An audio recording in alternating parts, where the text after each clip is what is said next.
Bonjour à tous et bienvenue pour une nouvelle review de commande chez Maharprod. Alors aujourd'hui on voit un peu d'impression 3D avec un buste de Dark Vador, fait pour un collectionneur particulier, donc que je peux vous montrer également en petit parce que j'en ai profité pour rajouter le modèle en tout petit à côté des impressions que j'ai fait pour le client et vous montrer un peu ce que j'ai fait au niveau préparation de la figurine. Donc en premier d'ailleurs, j'ai commencé par évider la figurine, donc c'est-à-dire vous voyez comment la tête ici qui a été refixée sur un buste.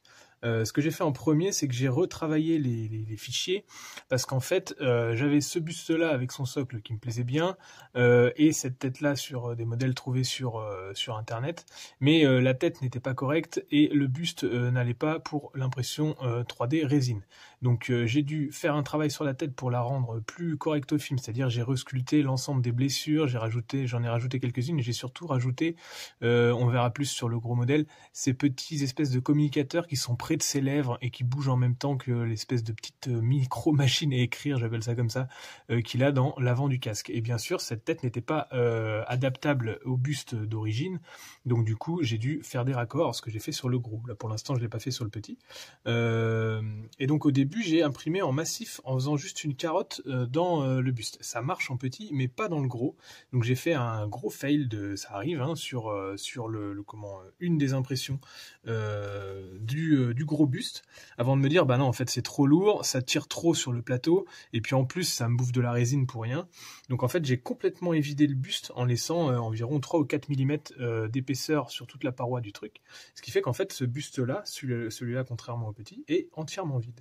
Donc bien sûr, comme il y avait des trous d'évacuation pour que la résine ne reste pas à l'intérieur, j'en ai fait un là et plusieurs petits à droite à gauche et un dans l'épaule, j'ai dû ensuite boucher ces trous là. C'est ce qu'on voit un petit peu ici. Vous avez ce trou là qui était à boucher parce que j'ai laissé l'espèce de carotte qui faisait quand même un soutien central. Si vous évidez votre buste et que vous faites une première carotte et qu'ensuite vous évidez votre buste par l'intérieur, en fait ça va vous faire, ça va prendre toutes les parties du modèle en évidant et en laissant 4 mm de paroi un peu partout. Ce qui fait que ça va vous faire une colonne dans le trou que vous aviez fait en premier. Donc il y a une colonne de soutien au centre qui me permet d'avoir quelque chose de plus solide au niveau du buste dans son ensemble. Mais par contre, il fallait faire des trous donc un peu partout pour que la résine puisse s'évacuer, s'échapper. Sinon, si vous laissez de la résine non traitée, donc encore liquide, à l'intérieur d'un volume creux, avec le temps, la résine qui n'est pas polymérisée à l'intérieur d'un volume fixe va réagir avec la résine qui elle est polymérisée autour,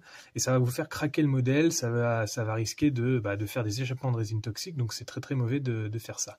Donc celui-là, on voit que j'ai dû coller la tête, je l'ai collé un petit peu en décalé pour qu'on n'ait pas un buste vraiment très droit. Déjà le buste en lui-même, il est un petit peu décalé dans sa sculpture, du coup c'est intéressant de coller la tête pas forcément dans l'alignement des épaules pour donner un regard à la figurine. Et ce que je voulais, c'est que ce buste soit évolutif, donc qu'on puisse vraiment faire la partie cinématique qu'on voit dans le film, à savoir enlever la première partie du casque et la dernière, et donc du coup faire vraiment décoiffer l'ensemble du Dark Vador et voir sa tête découverte à l'intérieur.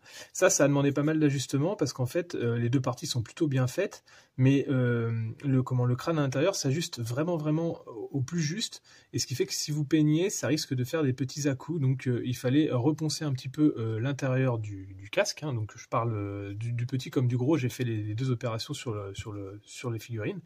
Et pareil, la croix ici, quand elle sort, en fonction de comment vous l'avez mise, la résine peut un petit peu polymériser quand même à l'intérieur des fentes là, ce qui fait que ça va gêner au niveau de l'emboîtement. Vous voyez qu'il y a une croix ici et une croix en fente ici, qui fait que normalement le casque s'adapte directement emboîté comme ça. Donc ça demande une petite reprise.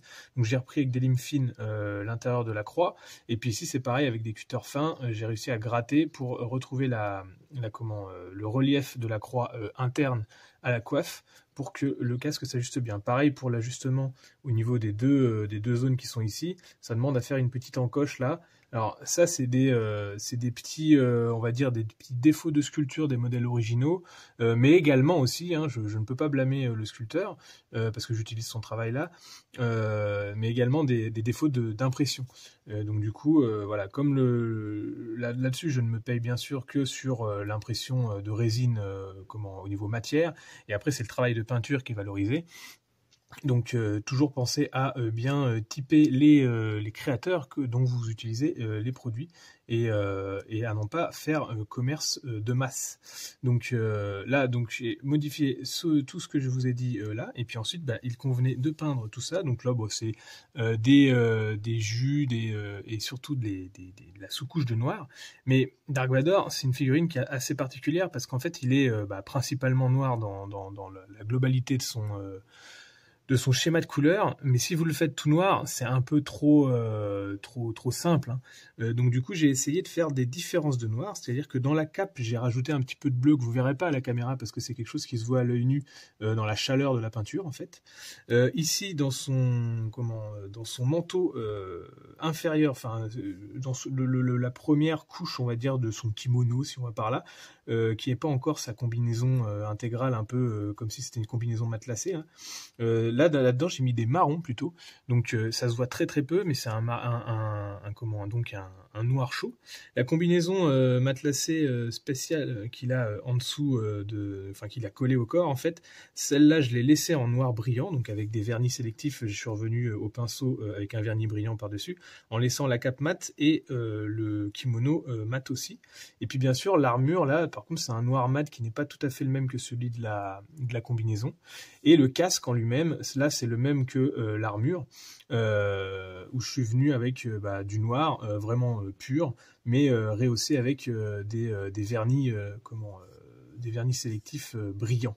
Voilà. Il y a quelques éclaircissements sur les plis de la cape finalement, et puis un petit peu sur les circuits, mais sinon j'ai laissé le noir, on va dire, prédominer comme de toute façon Dark Vador est comme ça. La seule entorse que j'ai fait au schéma originel, c'est que j'ai fait des reflets rouges dans les yeux. Pareil, vous les verrez pas trop à la caméra, je vais essayer de vous faire des photos meilleures que vous aurez à la fin de la vidéo. Mais j'ai fait un voile de rouge avec des petites teintes rouges, comme s'il y avait peut-être un éclairage interne rouge à sa vision, chose qu'il n'a pas dans le film, mais c'est pour apporter une intensité et une direction au regard, et ne pas le laisser noir lisse comme des lunettes de soleil, quoi. Donc on peut bien sûr détacher la coiffe qui elle s'emboîte sur la grosse croix que vous voyez à l'intérieur, et puis après vous avez donc la coiffe technique de Dark Vador. Là, elle n'avait pas beaucoup de références, hein. La scène dans le film est très furtive, ce qui fait que j'ai pris certainement des libertés en faisant par exemple ces petits détails en jaune doré ici, mais le reste j'ai fait juste des circuits basiques brossés au bolt gun métal, sans plus de références et de détails de ce que j'ai pu trouver dans le film. Par contre, j'ai essayé de respecter, alors c'est pareil, il y a différentes sources au niveau des figurines qui sortent et dans le film. Le costume peut varier un petit peu au niveau des différentes apparitions que Dark Vador peut faire à l'intérieur des films, mais j'ai essayé de respecter au maximum le cadran de commande de son armure avec les bonnes couleurs aux bons endroits, c'est-à-dire le gros bouton rouge ici, les autres en gris, le bleu rouge là, et puis les espèces alors je sais pas ce que c'est, des circuits de commande aussi également à la ceinture, avec 2 petites zones de vert, et puis le reste des pavés numériques un peu simples comme ça. Donc pareil, hop, on détache la coiffe, et puis on détaille ce faciès. Alors là, bon, la lumière de la vidéo fait qu'il n'y a pas trop de nuances, mais moi dans ma peinture, j'en ai mis en tout cas. Je lui ai fait les yeux bien sombres, comme il a... Ouais, c'est presque un mort-vivant, hein. Il est coupé de partout, le pauvre Anakin. Et puis du coup tout ce qui est relief de blessure que j'ai renforcé dans ma sculpture, et puis qu'ensuite j'ai rehaussé avec des jus, donc on voit presque, alors c'est pas le cerveau, mais bon c'est vraiment la peau d'en dessous, hein, qui est cicatricielle, et je lui ai rajouté cette petite entaille qu'il a presque plus, qu'on le voit plus dans le film, mais bon Anakin normalement est blessé à cet œil là, hein. Donc ça, même si c'est venu après la première trilogie, je me suis dit que c'était un petit détail que je pouvais rajouter. Mon collectionneur est jeune, donc de toute façon lui il est plutôt né avec la deuxième trilogie. Donc voilà pour ce buste de Dark Vador. Je vous laisse avec la petite vidéo rotative de fin de vidéo, et peut-être des meilleures photos si j'ai réussi à en prendre avec mes piètres talents de photographe. À bientôt à tous pour de nouvelles commandes et de nouvelles vidéos. N'hésitez pas à me commander pour vos projets spéciaux, et je vous répondrai avec plaisir. Que la force soit avec